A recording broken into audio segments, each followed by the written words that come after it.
it back, bring it back, bring it back, bring it back, bring it back, bring it back, bring it back, bring it back, bring it back, bring it back, bring it back, bring it back, bring it back, bring it back, bring it back, bring it back, bring it up. Bring it back, bring it back, bring it back. What is up, everybody? It is the inaugural episode of the World of Football podcast. I'm your host, Mark Brown. Joining with me today, my dog, Parker, is right behind me. How is everybody doing today? We got a big show for you guys today, so just stay tuned with me. We're going over NFL Week 1, behind predictions, what else? We're going over who I think will win each division in the NFL playoffs, who I think is not going to potentially make it. We're looking at all the rosters, moving teams, extensions, all the news this week. And to end off the show, we're going to talk a little challenge I'm going to put on myself this year, along with some college football. So stay tuned with me today, and I'm excited to get going with you all. But just to start out, we're going to talk a little bit about some NFL football. Week 1 has already been announced. Ravens and Chiefs are among the winning organizations on kickoff weekend. Ravens at 16-12 on kickoff opener, and the Chiefs have been 36-28 on the kickoff opener. Patrick Mahomes and the Chiefs are 4-1 against the reigning two-time MVP Lamar Jackson, and the Ravens winning their last outing in Kansas City. So as the Kansas City Chiefs won their last outing against the Ravens in the AFC Championship last year. However, this is a very different type of show for them. I think we can look at the roster right now, and let's look at the Ravens. Big addition for their running back room. We've seen them kind of have a very inconsistent running back room with Gus Edwards, J.K. Dobbins, and many more names. This season, it seems like they're down pat and ready to get going with their running back room, signing Derrick Henry from the Tennessee Titans. The Chiefs have also improved their offense this off-season, drafting Xavier Worthy and Marquise Brown. I believe Marquise Brown is currently day-to-day on injury, and Chiefs also had a huge loss this offseason, losing L'Jarius Sneed to the Tennessee Titans through free agency. I think Xavier Worthy is going to be an X factor alongside Travis Kelce in this game for the Chiefs. I think this is a huge chance for the Ravens to kind of set the road going forward for their potential Super Bowl run. These two teams obviously are the highest rated.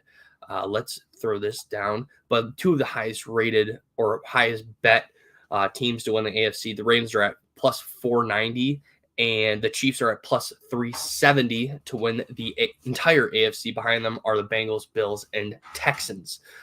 Two former MVPs, like we said, battle out. Odds for the game. For the Chiefs, it is minus 152, and the Ravens, it is plus 127. My prediction, I think the Chiefs are going to come out with this win.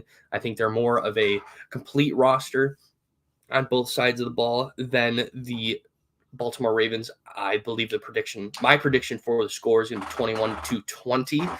I'll put this up a little bit. But yeah, the Chiefs have been dominant for many years since Patrick Mahomes started. I mean, they've gone to 4 Super Bowls, have only lost 1. They're 3-1 in the Super Bowl when Patrick Mahomes is in it. Ravens haven't had that luck just yet. However, we can kind of look at how these teams are going to play. I mean, last year, they're like I said, they both showed up at the AFC Championship. Lions also did beat one of the teams. Lions also lost to one of the teams. For you Lions fans out there, I'm repping the Honolulu Blue right now. But the Chiefs need to do something dramatic to prove to me that they're not the best team in the NFL. Like Patrick Mahomes or Travis Kelce need to be on season-ending injuries for me not to consider that they're going to be Super Bowl contenders year in and year out. All right, moving on to the second topic of the day. I saw this got put out by Fox NFL. How many total wins will the Lions have? I mean, you can look at the schedule right here. The Rams week 1, week 2, Buccaneers, week 3, Arizona Cardinals, week 4, the Seattle Seahawks, week 5, Week 5, they have a bye week. It's kind of early, but, it might work out, especially who they play next with the Dallas Cowboys, at Minnesota versus Texans, at Green Bay, at Houston versus Jacksonville, at Indiana, versus Chicago, versus Green Bay, Buffalo, Chicago, San Francisco, and Minnesota, almost in Miami, Minnesota down the stretch. So here I'm gonna kind of break it down for you. I'm gonna go through all these games and give you my who, if they're winning or losing. Realistic, I'll give you the ceiling. I think week 1, if for their ceiling, I think they beat the Rams. I think right now, the Lions are probably one of the more complete teams in the NFL compared to a lot of other teams. You can look at Tampa Bay as a potential win. Arizona, Seattle, those are 4 wins straight. Take a bye week, I think they lose to Dallas once again. I think Dallas's defense is something to be feared, mind you. Yes, was last year kind of a fluke. We can get into that in a later episode. However, I think they lose. I think they beat Minnesota. I think they beat the Titans. I think they beat Green Bay at home. I think they lose to Houston. So right now you are 4, 5, 6, 6-2, or 6, 7-2.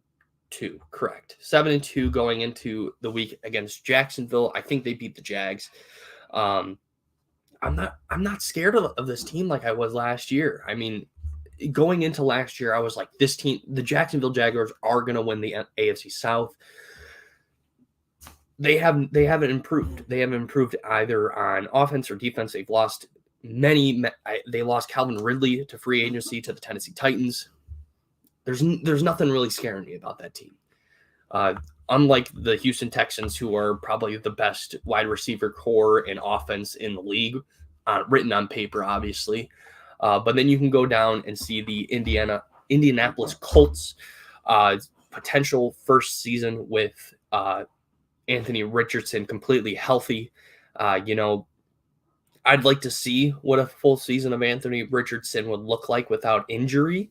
But I think that's also a win, a loss for the Colts, but a win for the Lions. You can look at Chicago. This might be a trap game. Chicago is potentially one of those teams. Dog needs to be let out. Sorry about that. Chicago is one of those teams that have dramatically improved from last year, drafting Caleb Williams, signing Keenan Allen, and who's the other wide receiver they signed, and I can't remember. Whatever, I can't remember the name off the top of my head, but, especially on defense, they have Montez Sweat coming back. They have Jalen Johnson, Terrell Edmonds. I mean, their defense has been dramatically improved as well. However, I think if we're talking about ceiling, this is a game that the Lions win 9 out of 10 times, especially at home. So you can look also at Green Bay. I think this is a game they drop. I think one of the Green Bay games they will drop realistically. Then you got Buffalo. I think Buffalo but I think you win against Buffalo. I think you win against Chicago at Chicago. Realistically, you could probably drop a game there. I think they lose to San Francisco, and I think they beat Minnesota for the final week. But ceiling for that Lions this season is 13-4, floor 10-7. I think the Lions are easily one of the best teams in the league. They're definitely going to be an over 500 team. There's no chance that they drop below 500. Especially with the roster that they have, drafting Terrion Arnold, Ennis Rakestraw Jr., signing Meek Robertson, DJ Reader, Kevin Zeitler for the offensive line, and trading for Carlton Davis as of last year from the Tampa Bay Buccaneers. They also extended 3 of their pillars on offense: Jared Goff, Amon-Ra St. Brown, and Penei Sewell. So they lost Jonah Jackson. And I'm not going to lie to you. I think Kevin Zeitler's a huge upgrade over Jonah Jackson. The Lions are also are the favorite to win the NFC North with a plus 130 on DraftKings Sportsbook.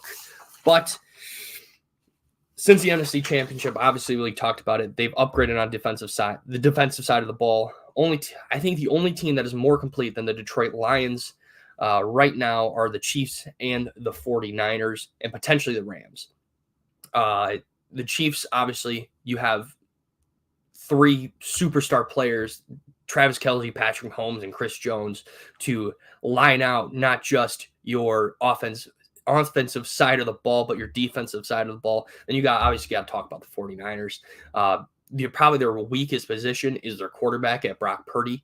But you have George Kittle, Christian McCaffrey, you have Fred Warner. I mean, the 49ers are probably, if not the most complete but they are, in my opinion, the 49ers are the most complete team in the NFL. But going on to the next topic of the day, which 2023 playoff team will miss the playoffs?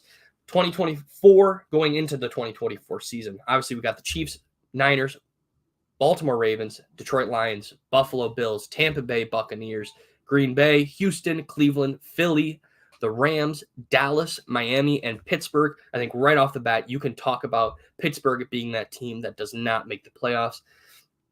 There's no way. I'm sorry, but they haven't improved at all on either offense or defense. I mean, yes, do they have one of the best defensive players or the best defensive player in the league with TJ Watt? Russ and Justin Fields are not going to get it done for you. Sorry to say it, but they're not. However,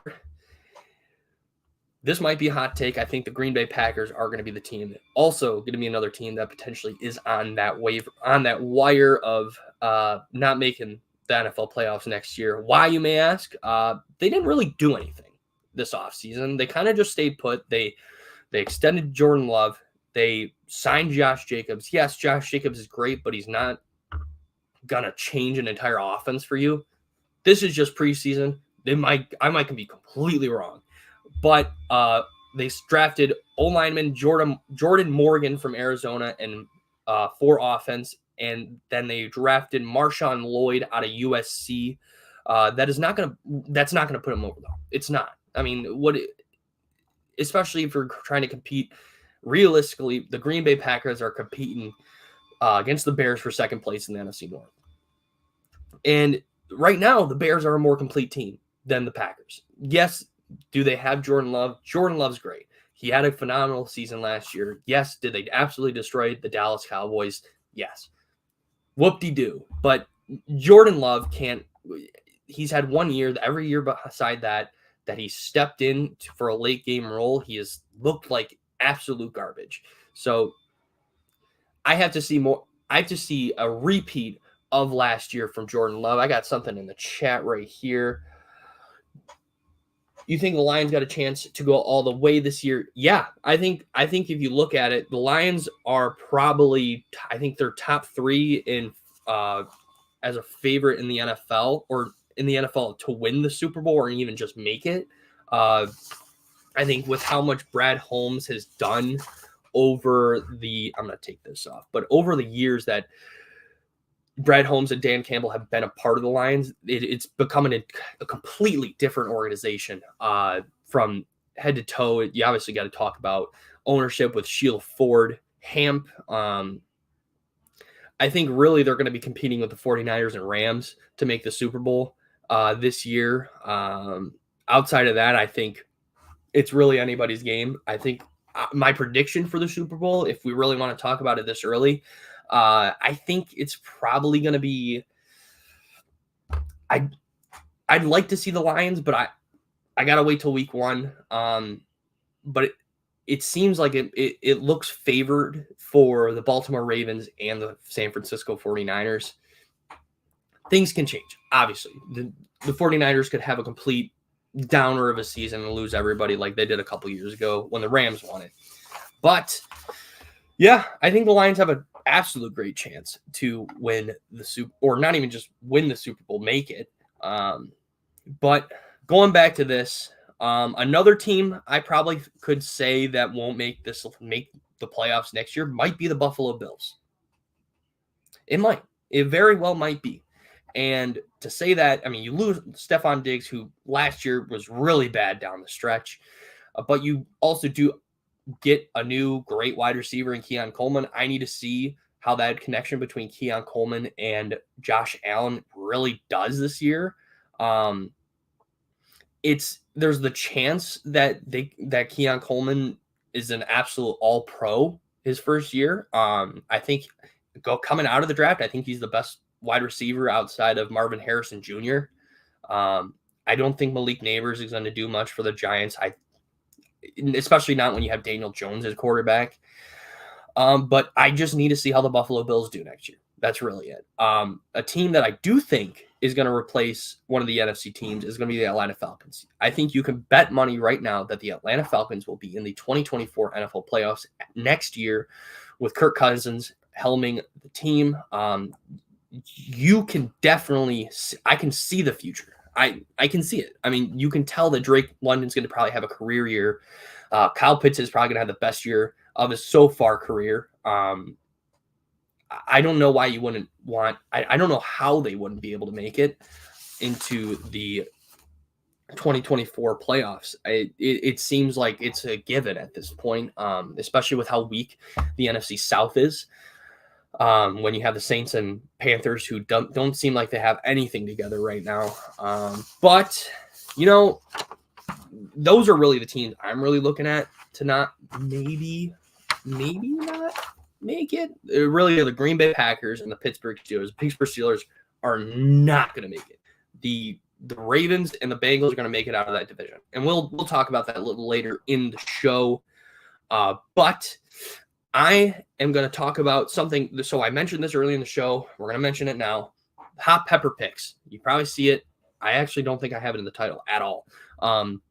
Hot pepper picks challenge explanation. So basically my goal this season is to pick a NFL or college football team. I'll probably stick with NFL this season just because it'll probably be easier for me to select one of 32 instead of one of 100 and whatever. But hot pepper picks, basically I pick one team to win every week. If I get that team wrong, I will have to eat a hot pepper, basically. First week, it's going to be pretty easy. I'm probably going to eat a jalapeno. If I get something wrong a second time, I'll have to eat something hotter. Eventually, if I get every pick wrong, I'm going to have to end up eating a ghost pepper. And I don't want to do that. So I'm going to really try and get this right. But we don't actually have to make that pick for a couple weeks. I could make a pick right now, but I'm not going to because I got time. I got plenty of time to get ready for that. However, I think this is going to be really fun. You guys can, honestly, if you want to pick the pepper or if you want me to do the one chip challenge, I'll do it. I'm down to kind of get a little fun with this, but the hot pepper pick challenge, every time I get a team that loses, if I pick a team that loses that week, I have to eat a hot pepper. Whoop-de-doo. I'm going to have a great time.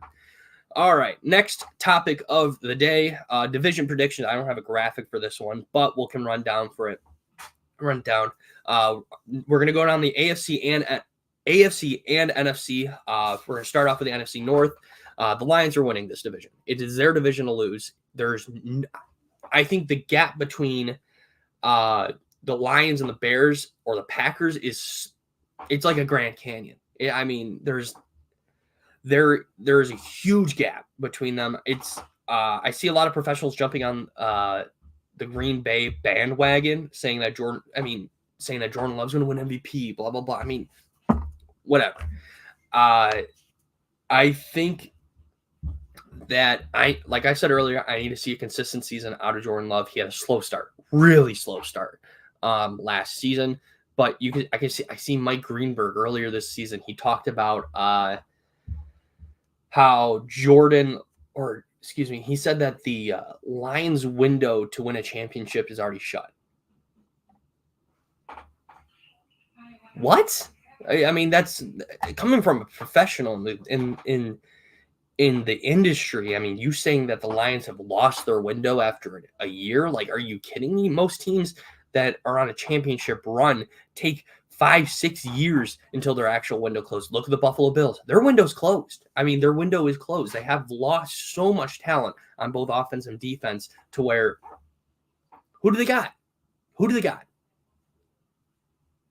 I mean, it's one of those things that you can talk about the Lions. They have improved every single year that they have been a part of this playoff push. We'll move to the NFC South. I mentioned it earlier. The Atlanta Falcons are winning the AFC South.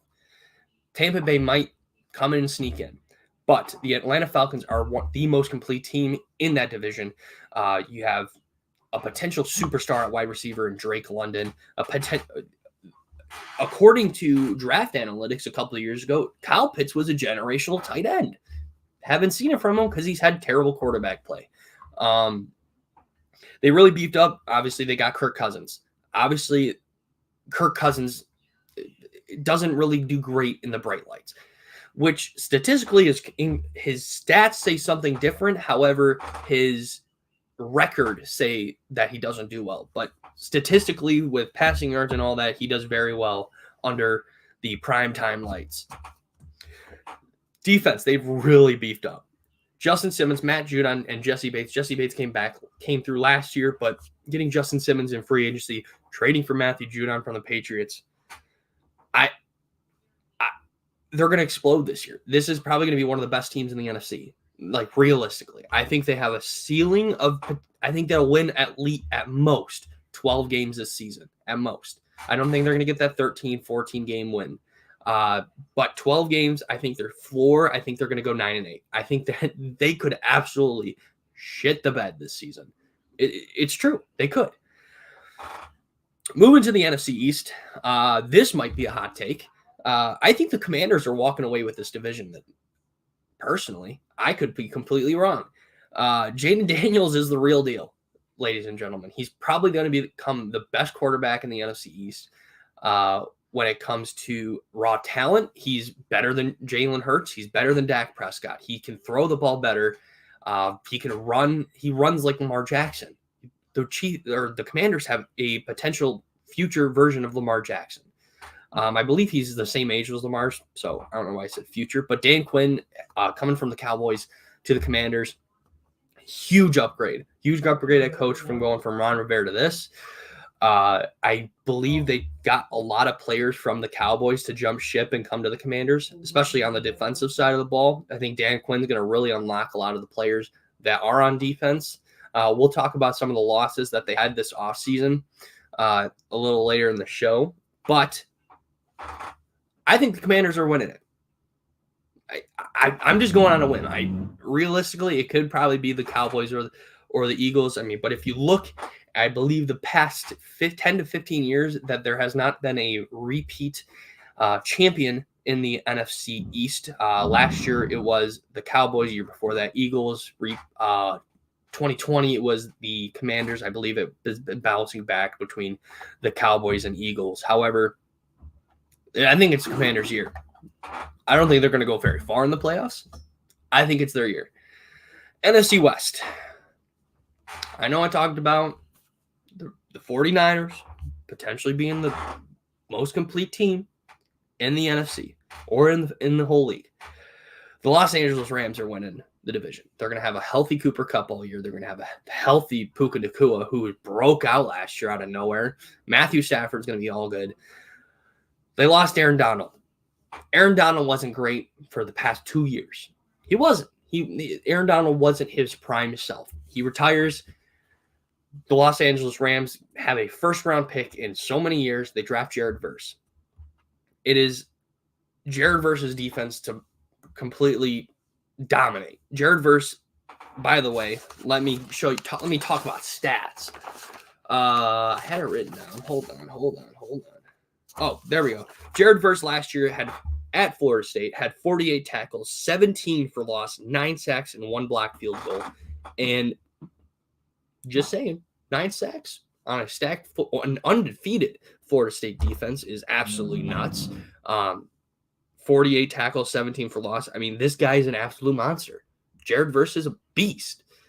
Drafting Blake Corum, Kyron Williams, and Blake Corum, I think will bounce off completely complementary to each other. I think that Blake Corum, if Kyron Williams doesn't do well this season, Kyron Williams will be replaced very easily with Blake Corum. I mean, this dude 2 years ago before injury was running for Heisman.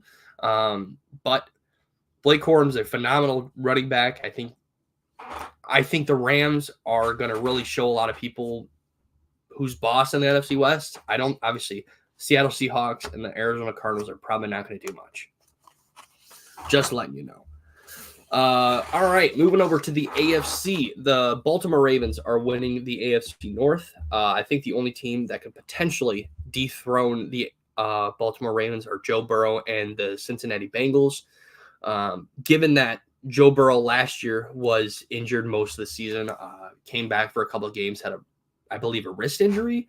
So he's back. He seems healthy. But Baltimore Ravens getting Derrick Henry is huge. Even though he's old, I haven't seen a huge regression from him. Baltimore Ravens are probably going to walk away with this division. If not, the Cincinnati Bengals will. But I'm gonna put my pick on the Baltimore Ravens. AFC South, the Houston Texans are going to win this division very easily. CJ Stroud was a top 5 quarterback last year, a top 10 quarterback last year. Now he has a top 5 offense in the league. Given that he now has Tank Dell, Nico Collins, and Stephon Diggs. Given if Stephon Diggs can maybe not be a diva all season, let's see. Joe Mixon signed with them. I believe they signed a couple offensive linemen, but man, the amount of love that Houston has gotten since CJ Stroud joined that team, it has been crazy. And I think people want to play with CJ Stroud. I think people want to play in Houston. People want to play for D'Amico Ryans. The Texans are a Super Bowl contender easily in the AFC. You can talk about the Ravens, Texans, and Bengals and Chiefs being Super Bowl contenders going into the season. The AFC East, you don't have anything because I haven't seen your picks, but I have the New York Jets winning this division. If Aaron Rodgers can stay healthy, they won it. Simple as that. If Aaron Rodgers can stay healthy for the New York Jets, if he doesn't obviously tear his Achilles week 1, Garrett Wilson's going to go off. Breece Hill is primed to have a complete career season this year. I'm excited. I just need to see. I just need to see it. I just need to see Aaron Rodgers walk off the field with a healthy leg going into week 2. AFC West, Chiefs. I don't even need to say anything about it. The Chiefs are winning the division. The Chargers aren't really there yet, especially with Jim Harbaugh just showing up. They have no receivers. I think Vlad McConkey is going to do all right. However, the Broncos, I mean, they're not great on offense or they're really not a good team at all. And then you have the Raiders, who I don't know what's going on with. I think Antonio Pierce is a great coach. Could it have been a fluke last year with what happened? Potentially. Gardner Minshew is named the starting quarterback for them. Brock Bowers is there. Great. Devontae Adams is still seeming like he wants to be there. Great. But I don't know. I have to you have to prove to me why I shouldn't pick the Chiefs to win the AFC West. Given that, we are going to move to the next topic of the day. Let me know what your picks are what your picks for each division or just the NFC North are in the comments. But we're going to move to not this next slide. All right, so I saw this the other day. I saw this, and I was like, all right, I was going bottom up. Then I saw the Packers at 1. What are we doing here? What is this? How can you, if you can explain to me why the Packers should be named the #1 offense in the NFL, be my guest. Because this is an awful list. I went on Twitter and I saw this. I felt like I needed to say Miami should be higher than the Packers. I don't think there's a team on this list that should be lower than the Green Bay Packers. Please let me know. it's just absolutely bonkers. But I'm going to go to the next topic. We have players moving, and then we have extensions happening. Jahan Dotson has been traded in a rare in-division trade, as reported by Adam Schefter. Jahan Dotson will for sure be the number wide receiver 3 on the Eagles, replacing Quez Watkins at that spot. This just means Terry McLaurin's just going to go off for the Commanders this season. If you have him on fantasy, good job, good pick. So right now, your Eagles offense is Jalen Hurts, Saquon Barkley, A.J. Brown, Devontae Smith, and Jahan Dotson. Hey, the Commanders could still do it. They could do it. This is one of the best, not just wide receiver cores, but offensive cores in the league. Yeah, I'm surprised, but someone must have been smoking the ganj like when they made that list. I don't understand it. But the Eagles have one of the best offenses in the league. If we go back to here, does it make sense? No. Does that make any sense? Nope. Didn't think so. Going on to the next move or extension, also reported by Adam Schefter, AJ Terrell has been extended by the Falcons. Great deal. I think AJ Terrell has the potential to be one of the best cornerbacks in the league. Only going into, I believe, his 5th year in the league. And now he has a secondary behind him that he can truly break out with Justin Simmons and Jesse Bates.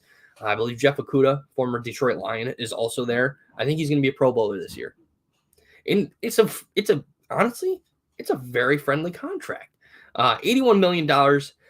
That deal includes a $65.8 million fully guaranteed money. That's the largest guarantee to ever given to a corner on a 4-year deal. Contract negotiated. I don't really care. But yeah, I think AJ Terrell's primed for a huge season. Next topic of the day. Bo Nix has been named the starting quarterback of the Denver Broncos. Wow. I'm not really surprised, given that his competition was Zach Wilson and Jarrett Stidham. He also is the first rookie to start week 1 for the Broncos since John Elway. I don't know if that's a good thing. Just letting you know. It's not a good thing because if you really look at the history of Broncos quarterbacks, it's not great. And I'm just going to talk about Bo Nix here for a second because, man, ESPN is on some shrooms. I am telling you. ESPN has gone on to say that he's going to win Offensive Rookie of the Year. He's going to break out. The dude's 24. He's clearly pro ready. He's been playing football in college for 5-6 years. Good for him. Played at Auburn, played at Oregon. Did great at Oregon. Great. His odds of winning Offensive Rookie of the Year are plus 1,000.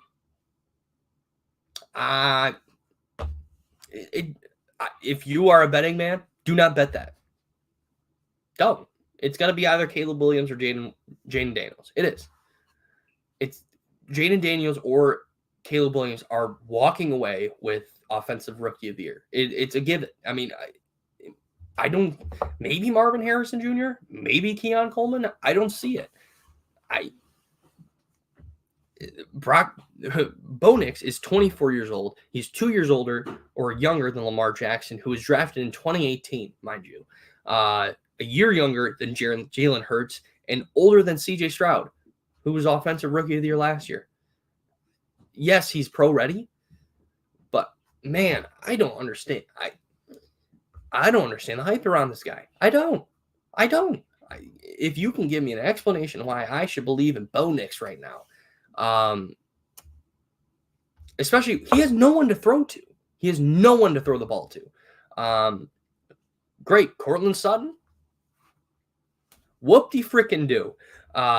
Cortland Sutton is not gonna do the job for him like J.J. McCarthy and J.J. McCarthy and Justin Jefferson would have been. It's not. It's not.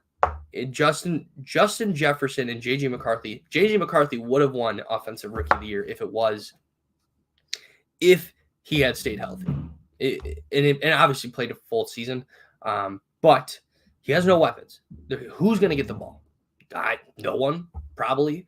And I saw that people were comparing Bo Nix to Justin Herbert.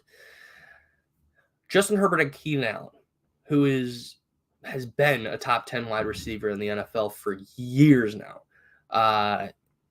And given that, he won Rookie of the Year because he broke rookie quarterback records. Bo Nix would have to blow the doors off to win it.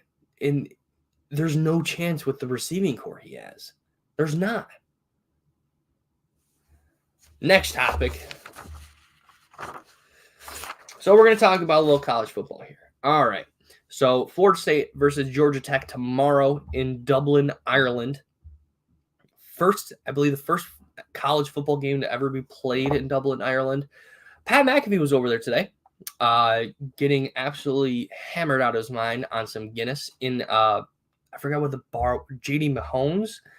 He was with Seamus and the rest of the crew in Dublin, Ireland. Man, that looked like a blast. I would love to be in Dublin, Ireland right now instead of Michigan. But Florida State is going to walk away with that game. Florida State, obviously, this is going to be it's going to be the kickoff game for college football. Florida State is walking away with that game. They're the number 10 ranked team in the entire college football, in the entirety of college football. But it's going to be an absolute blowout. I think the people of Dublin are going to be absolutely in love with Florida State. Heisman odds. Let's go to that. Last topic of the day. You know, we're kind of cranking through this. I need to find more topics for next time. But you got your Heisman odds here. Dylan Gabriel, Carson Beck, Dylan Gabriel of Oregon, Carson Beck of Georgia, Quinn Ewers of Texas, Jalen Milroe of Alabama, Jackson Dart, I'm not sure where he goes, Will Howard of Ohio State, and the rest. Garrett Nussmeier is LSU, and let's be honest.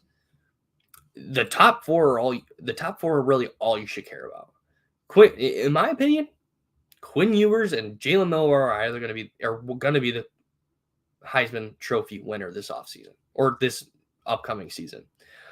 Will Howard could be a solid contender. For Ohio State, I think Ryan Day's coaching will ultimately hurt him. I think Ryan Day has been granted, he's had a great record for Ohio State, but look at the talent around him. I could coach that team and be successful. Let's be honest. Look